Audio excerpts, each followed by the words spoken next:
सते गुरुदेवाय नमः। देखिए बता रहे भगवान, यह 15वें अध्याय का दूसरा श्लोक। इस संसार वृक्ष की तीनों गुण रूप जल के द्वारा बढ़ी हुई एवं विषय भोग रूप कोपलों वाली देव मनुष्य और तीर्थ आदि योनि रूप शाखाएं नीचे और ऊपर सर्वत्र फैली हुई हैं तथा मनुष्य योनि से कर्मों के अनुसार बांधने वाली अहमता ममता वासना रूप जड़ें नीचे और ऊपर सभी लोकों में व्याप्त हो रहे हैं। तेरे भगवान की संसार वृक्ष की तीनों गुण रूप जल के द्वारा बढ़ी हुई शाखाएं। कहा कि जो संसार में जो भगवान ने जो वृक्ष बंदा बताया है संसार रूपी वृक्ष को, तो ये वृक्ष बढ़ता कैसे है, इसमें ये उन्नति कैसे दिखाई पड़ती है। कहा इसकी सिंचाई होती है। कैसे? सच रज तम तीनों गुणों से शाखाओं की वृद्धि होती है। अब भिन्न भिन्न संसारिक विषय को रूप इसमें से प्रकट होते हैं। संसार की सिंचाई कैसे होती है? 3 विषयों से, सत्वगुण से, रजोगुण से और तमोगुण से। यही से सींचे जाते हैं। सींचे जाने माने इन्हीं को बार बार जड़ों में डाला जाता है। इसी के कारण इतना विकसित होते हैं लोगों के अंदर। वही बताए, ममता तू न गई मेरे मुंह से, मेरा नाश हो जाएगा, ममता का नाश नहीं होता। वासनाएं परतों में पर्दे पड़ी रहती। तो इसलिए समझा रहे भगवान की इनकी सिंचाई होती रहती है। एक ऐसा भी नहीं है कि एक सिंचाई कर गया तो न करे। जितने भी संसार में आए हैं जो संसारी हैं तो वो सिंचाई करेंगे जरूर। इसलिए भगवान ने शुरू में ही बता दिया कि तुम असंसारी बन जाओ। संसार से तुम्हारी रिवाज नहीं होनी चाहिए। तुम्हारे रिवाज से संसार में अगर कोई कार्य करना चाहे तो कहे। जैसे देखो कितने संत महात्मा हुए, उनकी पुण्यतिथि मनाई जाती है, उनका जन्म तिथि मनाई जाती है, उनके चरित्र गाए जाते हैं, उनकी महिमा गाई जाती है, उनके अनुसार थोड़ा चला जाता है, क्योंकि उन्होंने अपना खुद नियम बना लिया, ना कि लोगों के नियम को उन्होंने मंजूर किया। तो इसलिए कहते हैं उन्हीं से ही शाखाओं में वृद्धि माने उन्हीं की बार बार सिंचाई होती है और सिंचाई के कारण ही वृद्धि माने वो बढ़ते हैं। कौन? उनकी शाखाएं हैं, पेड़ की जो डालियां हैं। संसार कौन सा है? पीपल वृक्ष है, उसमें जो शाखाएं हैं उसकी डाली है, उसकी वृद्धि कैसे होती है? ये तीनों गुणों के सिंचाई से। इसी में सिंचाई पड़ी रहती है, हमेशा उसी को ही बोया करते हैं। देखो कैसे मन में विचार पड़े रहते हैं, कब कहा बीत चुका रहता समय, लेकिन वही अपना गाया करते हैं, वही पढ़ा करते हैं। बच्चे बड़े हो जाते तब उनसे कहेंगे हमने पाला था, पोसा था, इसके कारण कि तुम हमारे साथ एक हो गए। अपने आप भी कभी बड़े हो गए हैं, उनके साथ भी किसी ने किया हुआ है, लेकिन वो सब भूल करके आगे की ममता में पड़ जाते हैं। पिता पुत्री, लड़के बच्चे, घर द्वार सब उसी में ही फंसते चले जाते, आगे बढ़ते चले जाते। रुपया पैसा इतना कम होगा तो कम मोह होगा, और बढ़ जाए तो उतने का हम ताले लगा दें, हम कहाँ रखें, किसको रखवाली दे दे, कौन हमारा बढ़िया काम करेगा। तो ये सब चीजें कैसे मुंह ममता के कारण बढ़ने लगती हैं। तो कहते इसकी सिंचाई ऐसे होती, तभी ये इतना भरा फूला है। भिन्न भिन्न संसारिक विषय कोपलों के रूप में प्रकट होते हैं। तरह तरह के भगवान ने कहा, जैसे संसार में विषय भी तरह तरह के कई इतने स्थल आज हैं, इतने स्थान हैं, उतने ही भगवान ने बताया। जितने अस्पताल हैं उतने हॉस्पिटल भी हैं, क्योंकि जितनी समस्या उसमें आती हैं जिसमें होटल में, उतने हॉस्पिटल भी हैं। जितना होटलों में खाते पीते लोग घूमते टहलते मस्ती करते, उतना भी हॉस्पिटलों में लेटते भी हैं। जितना जितना इंसान गुरु कहते सुख लेने के चक्कर में पड़ता है, उतने उतना वो दुखी भी होता है। तो इसलिए कहते हैं कि इसमें कोपले फूटा करती, मोह ममता वाली, इच्छाओं कामना वाली, ये लड़का बच्चा, रुपया पैसा, बिजनेस, तरह तरह के संकेत, ये सब क्या हैं? ये सब बताया कोपले हैं। दिखाई पड़ती हैं तो बहुत ही कोमल लगती। नीम का पत्ता भी जब नया लगता है तो बिल्कुल मीठा होता है, लेकिन वही जब बड़ा हो जाए तो कड़वाने लगता है। ऐसे ही भगवान ने कहा मिर्चा भी अगर छोटा रहेगा तो वो कड़वा नहीं होगा, लेकिन वही बड़ा होगा जब बीजे से भर जाएगा तो कड़वा हो जाएगा। तो कहते कोपले जो होती वो दिखाई नहीं पड़ती हैं कि विषय से भारी दिखाई कब पड़ती, जो अपना वो रूप दिखाती है। तो कहते ये शाखाएं नीचे ऊपर मनुष्य पशु पक्षी और स्तंभ के रूप में प्रकट होती हैं, ऊपर की ओर ब्रह्मा तक फैले हुए कासा अब इसी में ही पड़ जाते हैं। कोई संसार बनाने के लिए भी आए वो भी इसमें फंस जाते हैं। मोह ममता उनके अंदर कब बैठ जाएगी वो जान नहीं पाते। कहते वो भी फंसे हुए, ब्रह्मा तक इसी में ही फंसे हुए। ब्रह्मा भी देखो नाद उनके बेटे हैं, जितना नाद का सृष्टि उन्होंने वैसी बनाई हुई कि वो हमेशा भगवान की भक्ति में रत रहते हैं। क्या सबकी बनाई हुई है, नारद की ही संतान है। तो भगवान नारद के तो शादी नहीं की, भगवान ब्रह्मा की संतान है नारद। कि जैसा विचार उन्होंने वैसे किया, जैसे शंकर जी को ही रख लो। जितना गणेश के लिए उन्होंने सोचा सर काट के इनका उसमें लगा दे, तो जिस हथनी का उन्होंने बेटे का सर काटा, क्या उसके लिए उन्हें विचार आया? ससुर का सर काट दिया गुस्सा के कारण, तो बकरे का सर काट के उसमें लगा दिया।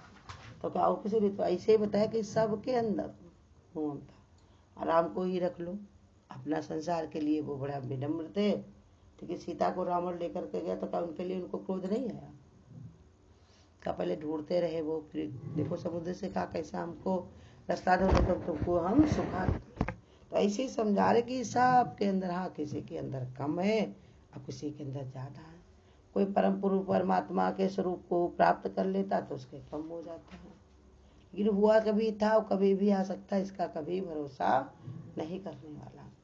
क्योंकि भगवान ने बताया ये कब पलटा खा जाए कोई नहीं जानता। भगवान का जाप भजन करते हो, लेकिन कर्म की गति बहुत गहन है, किस समय ये आ जाए बीच में, कब रोक लग जाए कुछ भी पता नहीं है। शरीर का ही रख लो, कितना बढ़िया इंसान चलता फिरता रहता है, कमाता खाता रहता है, देता लेता रहता है, लेकिन किस समय इसमें क्या हो जाए पता है। तो इसलिए समझा रहे भगवान कि ये संसार में सब जगह फैली हुई, यहाँ नहीं। पशु पक्षियों को रख लो, देखो बिल्ली को मुंह नहीं रहता, वो अपने बच्चे को लिए लिए घुमा करती है।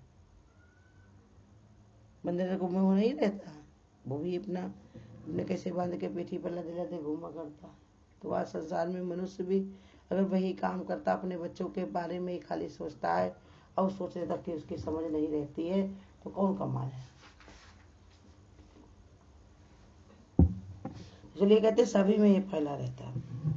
और स्तंभर बताया कि देखो स्तंभर माने कोई जड़ है, पहाड़ है, उनको बोल नहीं पाते, हिल नहीं पाते, लेकिन फिर भी उनके अंदर भी मोह ममता रहती है। ऊपर की ओर ब्रह्मा तक फैली है, भिन्न भिन्न प्रकार के कर्मों के जो फल इसमें लगे हैं, इसमें जो राग और द्वेष आदि वासनाएं उत्पन्न होती रहती है। कि तरह तरह के इसमें जो फल लगे हुए हैं, जो पीपल का वृक्ष जैसे बताया संसार का स्वरूप, तो कहा पहले इसमें फल लगे हुए हैं, अब फल के कारण ही इसमें जो है तरह तरह का राग और द्वेष होता है। हम लोग भी कि सबसे क्या है, फल की इच्छा रखते हैं कि हम किसी से 1% प्रेम करें और दूसरा सामने वाला हमको 100। अब वो नहीं कर पाता कोई कारण, अपने शरीर के कारण, अपनी स्थिति के कारण, घर परिवार के कारण, अपनी मोह ममता के कारण, तो उसी द्वेष होने लगता है। पहले राग होगा वही द्वेष कर लेता है।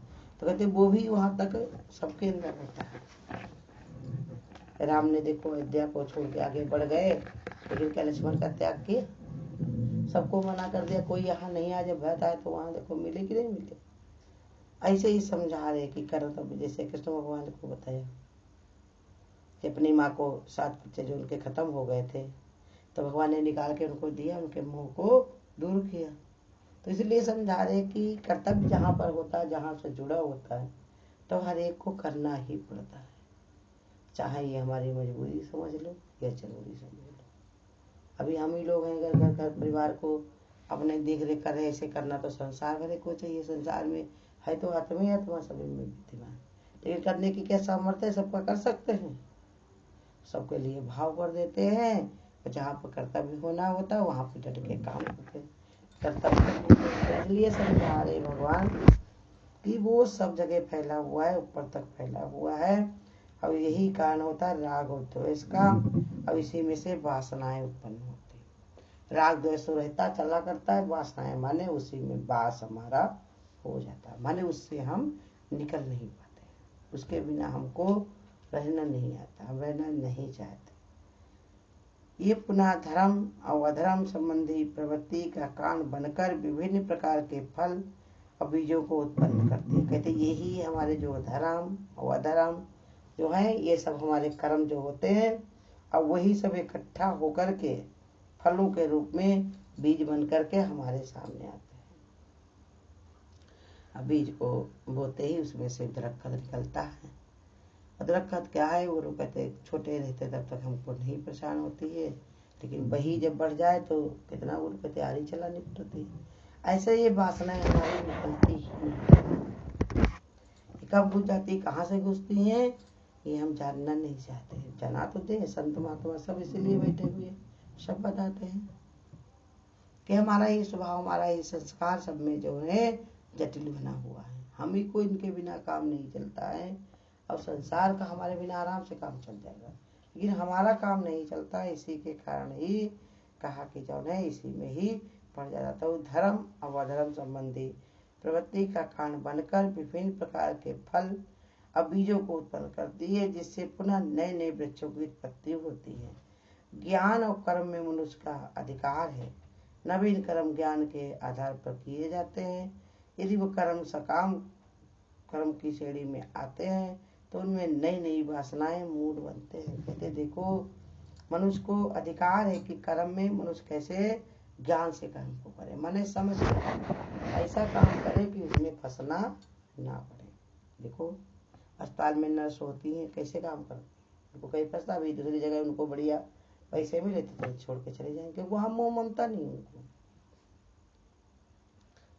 भगवान ने कहा नौकरी चाकरी होती, कितना जब तक इंसान वहाँ पर काम करेगा कितना प्रेम से करेगा, लेकिन अभी कहीं और बढ़िया सा जुगाड़ बन जाए तो छोड़ते देर नहीं लगेगी। ऐसे ही इंसान को संसार में रहना चाहिए। ये मोह ममता जो हमने फैला रखा है, अगर भगवान की प्रीति मिल जाए, अगर भगवान का प्रेम मिल जाए तो हमको आगे बढ़ जाना चाहिए। लेकिन इंसान का ऐसा स्वभाव है, कहेगा वो तो संसार के लिए तो करना ही पड़ता, लेकिन नहीं छूटता नहीं है। तो इसलिए समझा रहे मनुष्य का अधिकार है ज्ञान पर। ज्ञान से कर्म को करे तो नवीन कर्म ज्ञान के आधार पर किए जाते हैं। यदि कर्म नवीन कर्म माने जो समझ आ जाए उसको, तो ज्ञान के आधार पर कर्म करे तो कर्म सब निष्काम हो जाए तो उसको छुट्टी मिल जाए। अब यदि कर्म सकाम कर्म की श्रेणी में जाते हैं, अगर उनमें सकामता से कुछ भी काम किया तो वो मूल बन करके वासनाएं बन जाएंगी। इसलिए भगवान इसमें समझा रहे हैं कि इसको विस्तृत जानना चाहिए। भगवान कहते हैं जिसमें तुम फंसे हुए हो, कैसे तुम इसमें संसार में आते हो, कटपिजली खेलो राम का नाम, तोता पढ़ो सीताराम। इनमें जो फंस गए हो मोह ममता में, इच्छाओं में, कामनाओं में, तो कैसे तुम फंस गए हो, इसको सही ढंग से समझने के लिए भगवान ने 15वें अध्याय में ये समझाने के लिए बताया है कि ये जो है तुम ही नहीं फंसे हो, बहुत सारे लोग इसमें आकर के फंस जाते हैं। इस फंसने के कारण फिर निकलने का उनको मार्ग नहीं मिलता। यही के कारण ही इनमें फंसने के कारण तुमको मार्ग नहीं मिलता है, और ये वासना है तुमको बार बार अटका लेती है। अब इनको तत्व को ऋषि मुनियों के पास जा करके, गुरु के पास समझ करके इसे मुक्ति करो, अपनी छुट्टी करो। बाहर से भले करते रहो, लेकिन अंतर्मुक्ता में गुरु कहते इनका त्याग करो। करते रहो चाहे देह से, करते पने को त्याग दो। करते पने को छोड़ दो तो गुरु कहते तुमको शांति अपने आप मिलेगी। भगवान ने कहा तो तुम्हें हम दे देंगे। तो इसलिए अपना ये समझा रहे भगवान की, इसे तत्व से जो जान लेता, तात्पर्य को जो जान लेता है, तो वो इन सब में नहीं फंसता, वो अपने को अलिप्त करता, अपने को न्यारा कर लेता है। अगर आपको आज की वीडियो अच्छी लगी हो तो वीडियो को लाइक और शेयर करना ना भूलें। आगे की वीडियोस देखने के लिए चैनल को सब्सक्राइब करें और नोटिफिकेशन